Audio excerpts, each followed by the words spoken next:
So this video is about Bandura social learning theory. इसका meaning क्या है? तो बंदूरास ने कहा था कि चिल्ड्रेन वो जो है कैसे सीखते हैं, तो दूसरों को ऑब्ज़र्व करके, स्पेशली उनके मॉडल्स कौन होते हैं जिनको वो ऑब्ज़र्व करते हैं या उनकी नकल करते हैं, उनको इमिटेट करते हैं।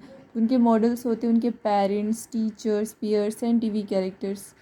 What are the process? तो प्रोसेस यहाँ पे 4 है। पहला अटेंशन, रिटेंशन एंड तीसरा रिप्रोडक्शन। फोर्थ वन है हमारा, फोर्थ वन इज़ मोटिवेशन।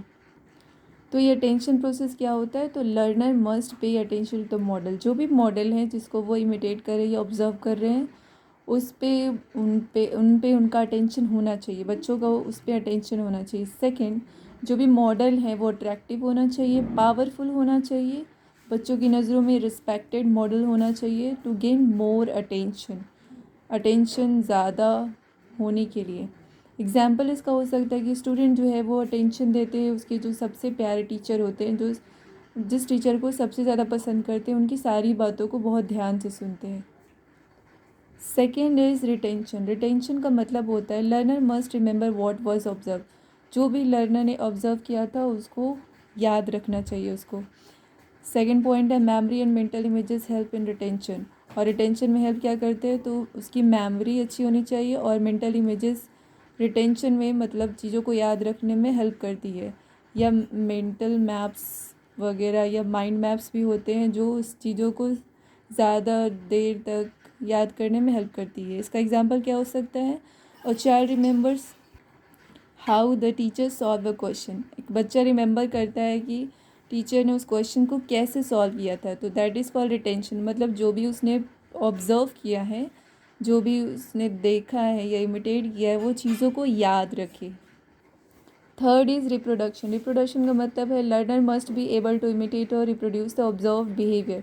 जो भी उसने बिहेवियर ऑब्जर्व किया है वो लर्नर खुद से वो करने का कोशिश करता है।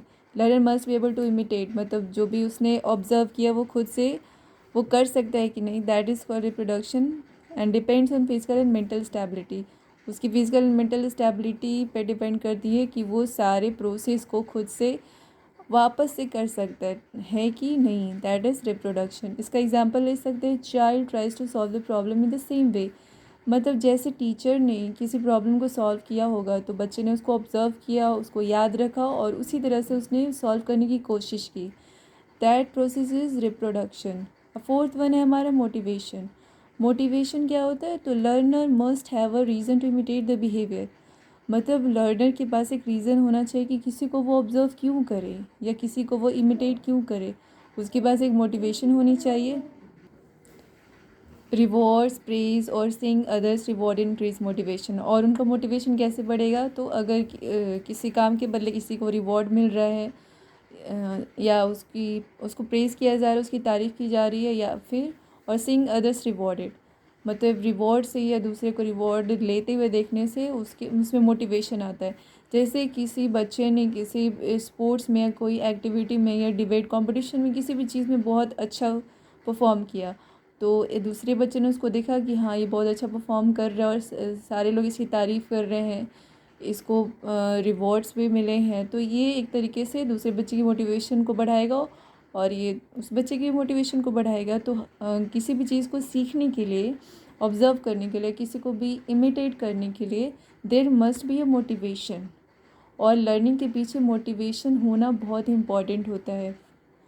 अब आते हैं types of reinforcement. Types of reinforcement का मतलब होता है प्रोत्साहन करना। अगर कोई अच्छा काम कर रहा है तो उसको प्रोत्साहन करना, that is reinforcement. Direct reinforcement क्या होता है? तो direct reinforcement reward given to the learner. जो लर्नर है अगर कुछ अच्छा किया, वो अपने स्किल्स को डेवलप किया है या फिर कुछ चीज़ उसने सीखी है, कुछ कंसेप्ट, कुछ थ्योरी या किसी प्रॉब्लम को सॉल्व करना सीखा है, तो उसको रिवॉर्ड देना। या उसने एग्ज़ाम में अच्छा परफॉर्म किया है, क्या उसने एक्स्ट्रा करिकुलर एक्टिविटीज़ में अच्छा परफॉर्म किया है, तो उसको रिवॉर्ड देना, that is direct reinforcement. Second है vicarious vicarious reinforcement. Learner sees others being rewarded.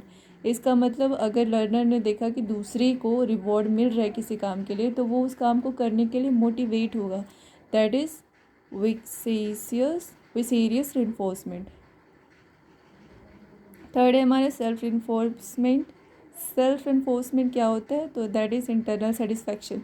मतलब कोई काम खुद को अच्छा लग रहा है तो वो काम करेगा, दैट इज़ सेल्फ इन्फोर्समेंट। जैसे किसी स्पोर्ट्स को खेलने में या किसी मान लो साइकिल सीखना है किसी को, तो ये वो क्यों करेगा बच्चा? इंटरनल सेटिस्फैक्शन के लिए, उसको सेटिस्फैक्शन मिल रही है करके, सीख के। तो ये थर्ड टाइप का होता है reinforcement, that is self enforcement.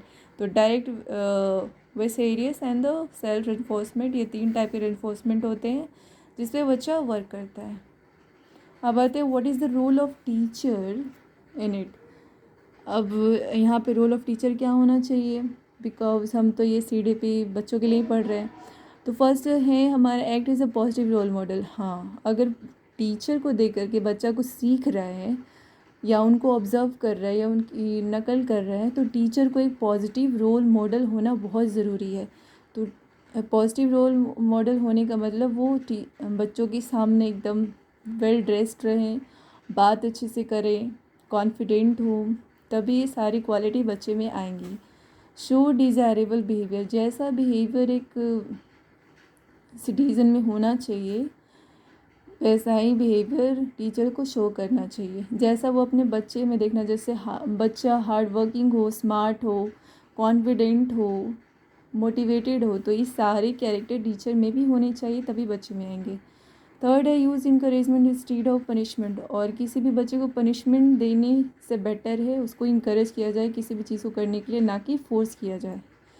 तो that's all about our Bandura's social learning theory. और इस थ्योरी को दिया किसने था? तो that theory was of course Bandura's. Albert Bandura's has given the social learning theory, या सोशल लर्निंग थ्योरी का दूसरा नाम है ऑब्जर्वेशन या इमिटेशन थ्योरी।